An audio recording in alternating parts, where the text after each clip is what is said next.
With Akkeal, he's about to do a track session. Do you want to talk us through your session, Akkeal? So I've got 8x8 today, warmed up in the New Balance 1080s, and then for the session I'll be in the Saucony Endorphin Pro 2 for the session. So this is your first time wearing the Saucony ones? First time wearing them, yeah.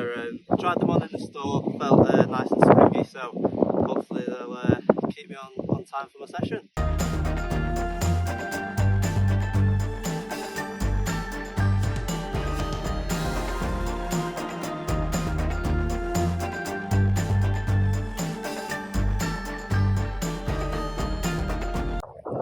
So Akkeal's just finished his session. How was it?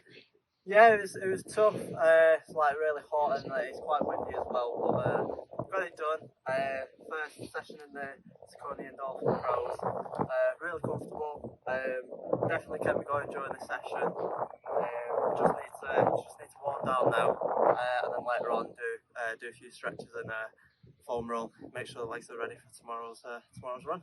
Good. Have you got any races coming up? So next race is 10,000 metres on the track, that's in Leeds, so that's on the 24th of June.